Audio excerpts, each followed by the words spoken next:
we are able to import anything from anywhere. We should be able to model that and be able to do the implements and all that here until the time when we will be able to produce our own equipment. Mechanization is very, very important to agriculture. Machine power should replace human power to be able to attain that level that we see in other places. So there are many, many things. All right. Architect Kabiru, thanks a lot for your comments. We're going to return to you in the course of the conversation. Dr. Negedu, I mean, you raised the equally important point about why state governments should get more interested in agriculture. Let's look at whichever aspect of it. Fisheries, for instance. There are, I don't know how many dams, about 100 dams that Dr. Okengu was mentioning. 300. We have the Honorable Minister of Water Resources as our guest on Good Morning Nigeria from time to time. And he says, look, the business of the federal government is to provide bulk water. So it is then the responsibility of the subnational entities to draw from that for various purposes, agriculture, industrial, and otherwise. Fisheries, for instance. Now we're complaining about the high cost of fish. Why is it challenging, for instance, for state governments to say, look, we will utilize the bodies of waters we have around these dams to incentivize fisheries if we are having difficulties with fishing trawlers on the high seas? That's one leg of it. But from your experience, why is it that a number of state governments appear to pay lip service or otherwise tepid about agriculture and food production? Thank you very much. I think we started very well in this country. There is nothing that we are talking about failures now that had not worked in this country. The attempt by government to bring energy, power into the farm had been there. Tractor companies, farm equipment companies, they are there. They are all moribund. They are lying waste. We don't know where the bottom completely fell off us. Technology centers by the Ministry of Agriculture are there. They are dead. Their infrastructure for intervention, like the one in Cheddar that we just talked about, it's there. The average onion farmer does not even know that it exists. The states, they turn around in terms of administration. And the fact that governance had been more in terms of personality rather than impact is what has brought us here. Even when we've seen some administration committed to agriculture, the next one may never talk about it. So if you are within a program, the turnaround is that the farmers who have participated in that ongoing program are stranded as soon as there's another administration in the state. The state governments are the ones that have the populace. And they are the ones that have custody of the land. The federal government had been leading in so many ways. And for a good number of states that had had buy-in, things have worked. And some had been so good to start their own. But going to the water bodies in Nigeria, thank God the Water Resources Ministry had them. And they're in good numbers from the south to the north. And the essence of any water body is to provide public water, water for agriculture, that is irrigation, and then fisheries. So if you do your arithmetic consecutively, you can even see that We've done that in the past. You could go into the Kadawa and see, we saw fishermen, a lot of tilapia. The large size were in Kadawa. Tika Dam, people could fish. All water bodies down to the south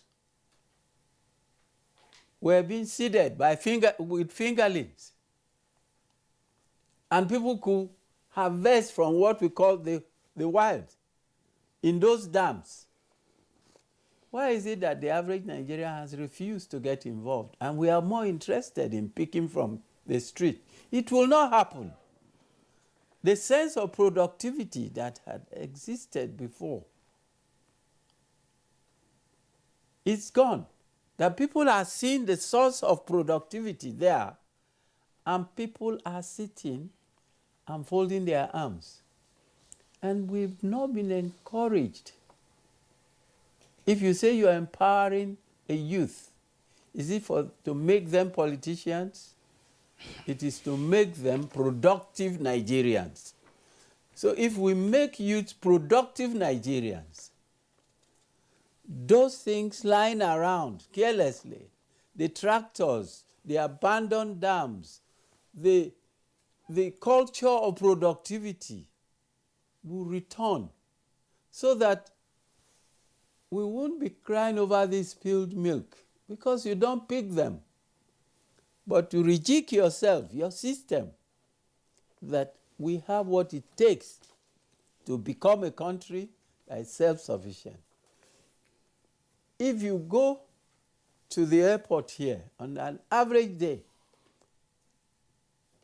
vegetables from Jalingo come by overland. Seedless, cucumber, and so on. Every day. And Nigerians in Abuja are buying them. And who are the managers of this? They are Nigerians. The state government put it in place. So we can do them. Let us return to the basics. And where these things have failed, reawaken them. And the people who are in charge, don't tell government what people want to just hear, but what will move us to higher grounds of agricultural productivity. Yeah, thank you very much, Dr. Negedu. Actually, you have all raised a very pertinent point, as to why we are where we are today with respect to food pricing in Nigeria, namely the issue of cost of production, and of course the inability of some state governors to key into federal government policy on agriculture, which is very, very germane to, of course, to increase in food production in Nigeria. We'll take a short break now. When we come back, I have a specific question for Kabiru Ibrahim, who is the president of All Farmers Association of Nigeria, with respect to the issue of changing the narrative, with respect to, of course, engaging ourselves with a new production approach in agriculture. Stay with us. We'll be back very shortly. The Council of our fathers. I will urge and advise our younger generation to use talent and brain to sort out problems, not arms. Nigerian youths, let's build our nation together.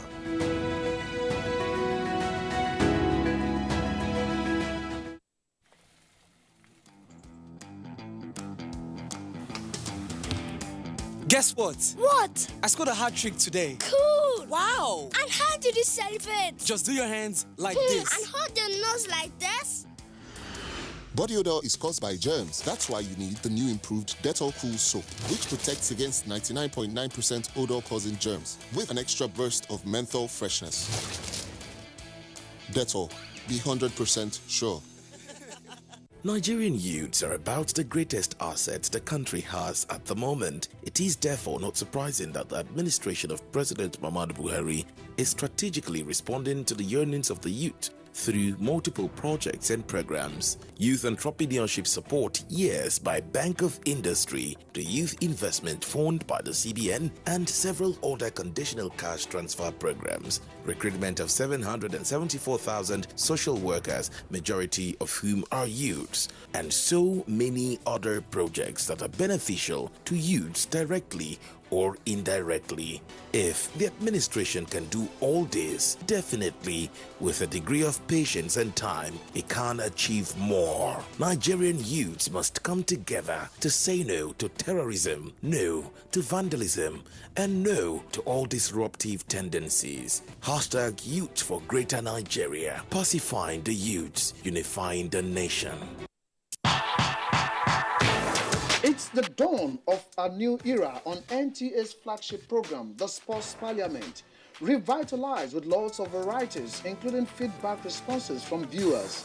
Sports Parliament, the weekly sports show that exposes all the intrigues in the Nigerian sports sector and projects an agenda on the way forward for Nigerian sports. On NTA every Thursday at 10:30 p.m., running for 1 whole hour, discussing sports. The parliamentarians are more committed than ever to enlighten the viewers as the Sports Parliament takes it to a whole new level on the floor of the House. Keep a date with the Sports Parliament as motions are moved every Thursday on the floor of the House. Mr. Speaker, with his gavel to harmonize sports resolutions. The House have it.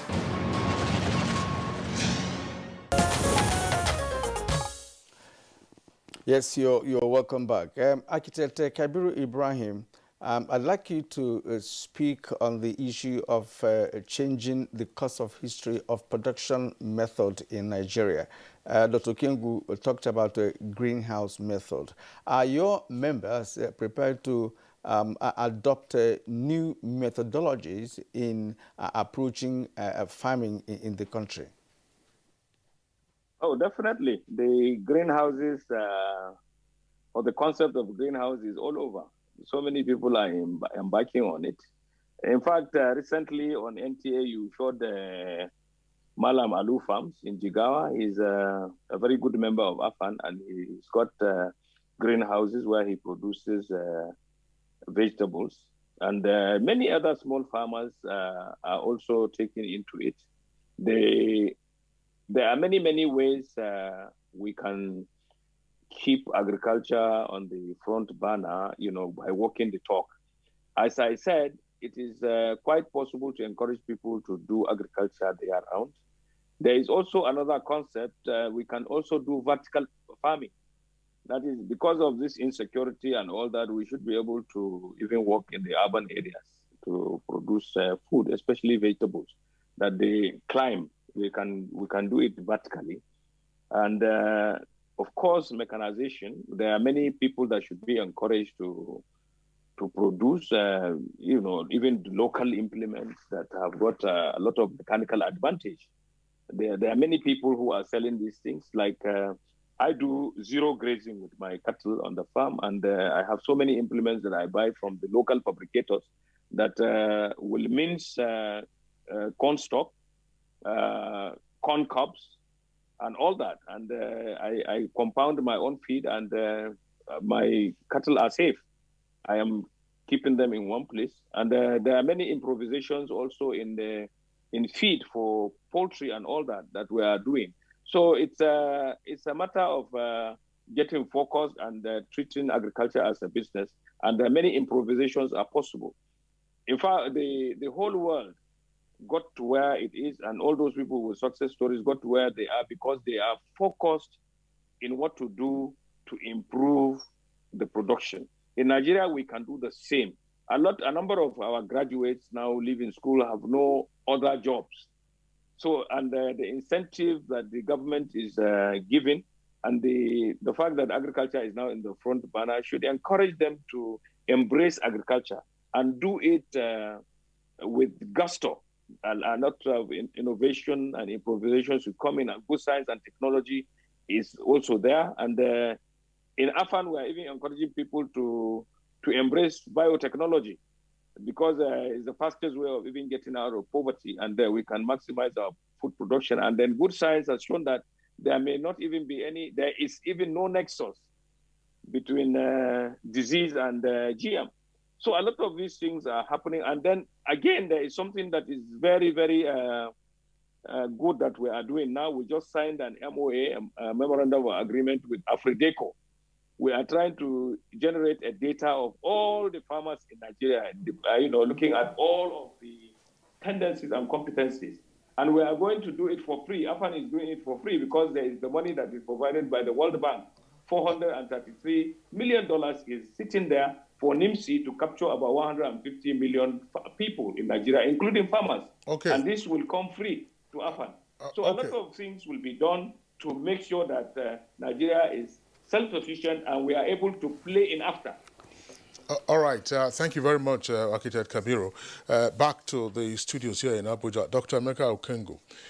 Now, how do we transition from farming to food production? Because obviously these are strategic objectives that we will need to realize, and ultimately we won't get into the trap of escalating food prices, notwithstanding other circumstances, whether the naira is devalued or whether you're having insurgents banging across different farmlands in the country. Who should be the driver of this transition from farming to food production? Thank you. Because sometimes in the mentality of some Nigerians, let government do it. What can the private sector on its own do, and what kind of incentives will it require? Thank you. I'd like to rephrase the question a little bit, sir. How do we transit from mechanized agriculture and research-supported agriculture to the subsistence agriculture we have now? And I give you two instances, one which you're very familiar with. You can tell the story better than I can. NIFO. I'm very close to 60 now. I used to go to my father's gate in Nsukka to take milk from the milkman from the university ranch. University of Nigeria Nsukka in the 70s had greenhouses, had produced what we call the yellow pepper, what we call the Nsukka pepper, which is only, it's only in Nsukka you can find it. And it's also going out of fashion now because nobody is replicating. NIFO, where you come from, where it's your area, if you were in NIFO in the 70s, you could actually take pictures, send to people, and they thought you were from America or you were in America. So it is how did we all get it wrong? And I think we all got it wrong because we eliminated research against administration. What do I mean? Hitherto, NIFO, Tobacco Research Institute, Potato Research Institute were all independent structures that operated independently until you got the Federal Ministry of Agriculture that had no land, okay, that had no resources, that had no reach, okay, that had no conventions or covenants with all these subnationals and research institutes to now start making policies for everybody to buy into. Whereas you now have a government that runs a two-tier of administration. State governments make their own laws, okay, on agricultural policies. There is no meeting point and there is no synergy. So the first thing we should do is to be able to look at the legal frameworks and then do something that is holistic. This is from the government angle. From the private sector, I, as a company, I have MOUs with NIPRID. I started with NIPRID, and NIPRID will surprise you. Why NIPRID? Because we found out that NIPRID had discovered phyto extracts that could reverse diabetes, that could reverse sickle cell. But they were not commercializing the production. And then when we got into that research, you found out that there were only two ingredients that they needed to be able to start getting their volumes: scent leaf and bitter leaf. Nobody was planting commercially. We went to NAPRI in ABU's area. This is my resource center. Got into an MOU with NAPRI. Found out that NAPRI had done 30 years of research on forage that could grow in 18 locations in Nigeria. And this is a product that you require 500,000 metric tons on a daily basis for the 24 million cattle you have in Nigeria. We don't have any farm, not even a demonstration farm, for forage in Nigeria. Now, this is at our level. We went to Ministry of Science and Technology. So, okay, fine, let's get into a relationship with you so that we can get into how we can start populating our dams. We have an MOU with the Ministry of Science and Technology. But again, because of retapism, because of administrative logjams, because somebody comes in and then it's not his priority, this is taking about 6 or 7 years. But we are not giving up. Now, why aren't we giving up? Because I grew up in a research environment. I'd seen the bulls in Nsukka. If you are ever any Igbo man who is listening to me can attest to it. We are not under any weight less than 600 kg. And I'm talking about the 70s. So until we are able to get maybe a presidential room, war room if you may, because we are at a crisis point now, where we are going to be saying to ourselves, in the first place, I was part of NATIP in Federal Ministry of Agriculture when they were trying to do their new policy. And the first question I asked is, how many people are we planning to feed? What volume of tomato do we need to be self-sufficient in Nigeria? What amount of land do we need to be able to produce it, either by land or rain-fed or commercial or whatever? Now, if you don't have these statistics, you are going to be singing to the choir. Now, somebody is talking about members, farmers. I know there are about 1 or 2 factions of AFAN, okay? And then you go to say, can you give me the statistics of your members? Who are these farmers? I had done something for Imo State when Ihedioha was governor. I was invited to be part of what it is they're doing. And I said, okay, why don't you invite all these whole farmers? And when they come into this meeting room, please can they list their name and then tell you where their farm is and the size of that farm? Against 2,000 people, that listed names, all of them were listing as cooperatives. So if you don't, yes. So is there too much political farming or political agriculture rather than economic agriculture? That's the story I'm telling. Okay, we have to stop you here. He has raised a number of issues. Political agriculture versus economic agriculture. He has even gone into some complexities, with respect to food production. It does appear that we have not started in the first place because there are many things to consider before we go into real food production, as he rightly mentioned. Let's go to Abiodun Oladeku, Senior Manager, Commodity Prices. What is the mechanism for commodity prices management? We are in a crisis situation at the moment. Is there any way your good office can cushion the effect of a hike in the price of food at the moment? Briefly. Okay. For us at the exchange, what is very fundamental is for the farmers to appreciate first and foremost that there is a market where there's going to be price discovery. And, these farmers are expected to take their commodities to accredited warehouses. See, very important is the issue of storage infrastructure. Dr. Emeka mentioned the fact that the national storage capacity is about 1.2 million metric tons. We need to increase this storage capacity, very, very important, because if we don't have a place where there will be professional commodity inventory management, we're going to run into trouble, where these commodities can be kept, the quality secure, and all of that. So farmers should be aware of that, and they need to move to their commodity to the storage infrastructure. Also, at the exchange level, we always ensure that the inflation does not really hit hard, because we at the start of a trading session, we will always make reference to the previous day's price and have a band, a price range that the commodity price should not go above or fall below, to be able to moderate, to ensure that these commodities are, the rate at which the price is moving is bearable within the specified range. This is very, very important. So our farmers, they must patronize the exchange. The infrastructure, we are continuing to increase our capacity to store, in addition to the federal government storage capacity. So also, I'd like to speak briefly also on the side of government. It is important for government to encourage people to invest in agricultural production. Yes, the private sector, they are going to do a lot in driving the sector. And if you increase our production, maybe talk about the yield per hectare. You know, let me take for instance a commodity like maize. Using the traditional method, you barely get 2 tons per hectare. But when you do good farm management practices, good agricultural practices, you can increase to 4, 6. Even there are jurisdictions where they make as much as 8 metric tons per hectare. You know, that's very, very important. And somebody mentioned about vertical farming. There's a farm in Switzerland, where you maybe let me just give an instance of an hectare of land.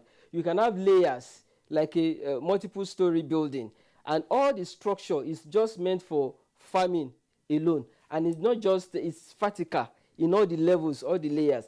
That's very important. If you do that, the issue of the farmer either clashes and whatnot, whether people are feeling insecure to go to their farms, will have been addressed, because from that small piece or size of land, you're able to do a lot from that angle. Well, Mr. Abiodun Oladoto, how does the commodities exchange affect the price of food? And in the immediate term, now that we are seeing the escalation, is there any intervention likely to come from the commodities exchange? Yeah, at the exchange, there's something we call auction trading platform. We have a situation, like we're all aware, that there's the strategic greens reserve of federal government. And the purpose of that auction platform is to be able to sell to the people, and the platform is the platform or the avenue by which this goes to the people. So when we have the food already secured in the strategic reserve, you know, and people are able to access it through the exchange because of the transparency that it involves, you can be sure that this will help to bring down the prices of the Shylock middlemen and all whatnot. They are cut off from the system. People have direct access to buy from this reserve. So that is one way by which the exchange can help to regulate or to moderate the price movement. Is this being done at the moment? Is it being done at the moment? Yeah, like at the moment, we have some teething issues, and the fact of the matter is that government is putting its attention, especially the ongoing intervention of the Central Bank of Nigeria, to restructure the exchange and bring it to where it's supposed to be. All right. We'd like to thank you, Abiodun, for your contribution this morning. Abiodun Oladoto, Senior Manager, Commodity Prices with the Nigeria Commodity Exchange Market. Thank you. Dr. Emeka Okengu, who raised a number of teething issues that should be addressed in this country if we have to have a food sufficiency in the country. Dr. Okengu, thank you as always for being here this morning. Thank you very much. And we'd like to also appreciate the President of All Farmers Association of Nigeria, Architect Kabiru Ibrahim, who reached us via Zoom from Katsina. Thank you, sir, for coming. Thank you. All right. And Dr. Samuel Negedu, National Coordinator, Agricultural Foundation of Nigeria. It's been a pleasure talking to you this morning. Thank you very much. All right. Okay, so that's it on Good Morning Nigeria for today. The program is back tomorrow, same time, 7 in the morning. Until then, as we always advise, to take care of yourself. I am Kingsley Osadolo. And I am Kirian Umayo. Do have a wonderful day.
Selfishness is one word that is often considered negative.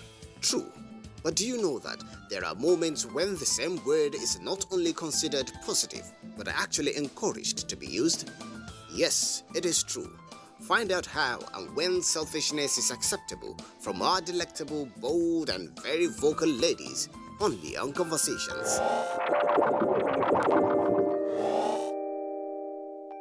Join us this Wednesday at 9 a.m. and be a part of this conversation on NTA.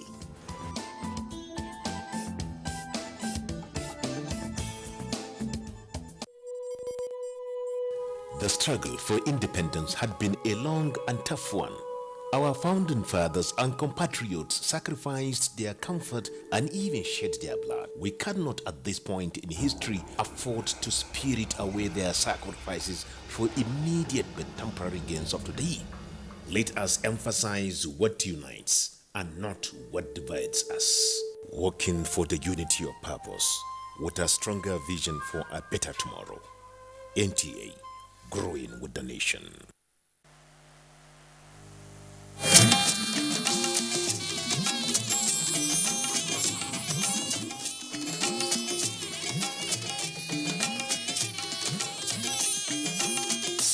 This is the network service of the NTA.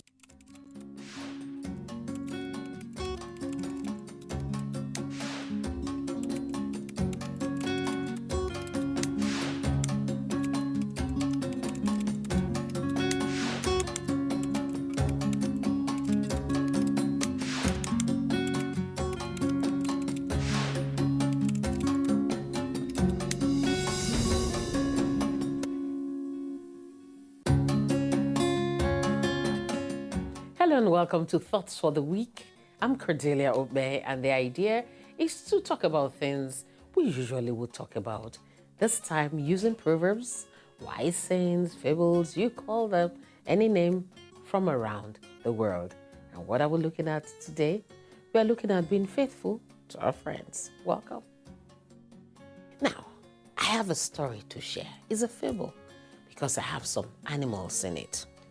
Many, many years ago, there was a shark who had a monkey as a best friend.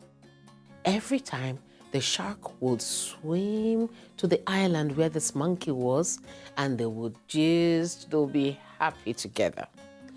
One day the shark said, my friend. As some people would say, my friendship. You don't even know where I live. Won't you come and visit me one day? And the monkey said, okay, why not if not? So it hopped onto the back of the shark, and the shark swam fast and straight towards the middle of the sea. When he got to his own home, all his friends, relatives, and all that were very happy. And the monkey said, why are your family people this happy? Shark said, our king is very sick. And they say we need the heart of the monkey to take care of him. And the monkey was almost fainting. Boy, he was very bold. So he said, my friend, why didn't you tell me what you wanted to do? You didn't trust me enough to tell me. Don't you know that we monkeys, we usually keep our hearts somewhere else? You see that tree you used to meet me? That is where I kept my heart now. And the shark said, He said, just take me back home. Let me collect my heart. I will come back. And the shark, okay. So to the amazement of everybody, the shark turned back and took the monkey back home. Now, our elders say, if God had not been the friend of the faithful ones and made them wise, even in the valley of death, life would have been extinct in the world.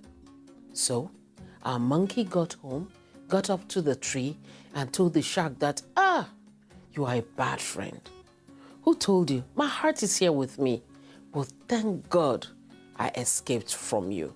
And that was how the monkey got saved. My father told me that story many, many years ago. And I never forgot it. Because he said that every parent should teach the child or their children how to be faithful to their friends.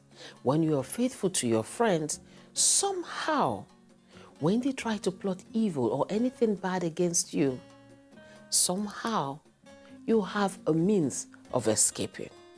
It may not be the case all the time, but posterity would hold it dear in its heart, knowing that you have been faithful to your friends. That story is a story we should share every time, because every day it seems as if things are getting worse. People don't trust each other anymore. Whose fault?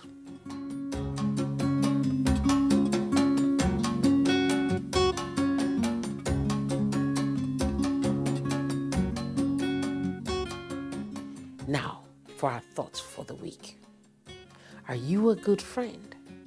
Or are you a friend who is deliberately leading other friends into evil traps just because you want to make your own ends meet? Are you teaching your children to be faithful to their friends, but at the same time to be very, very wise? Think on these things till we meet again next time. Take care of yourselves, my friend. My name is Cordelia Obey. I'll see you next time. Bye-bye.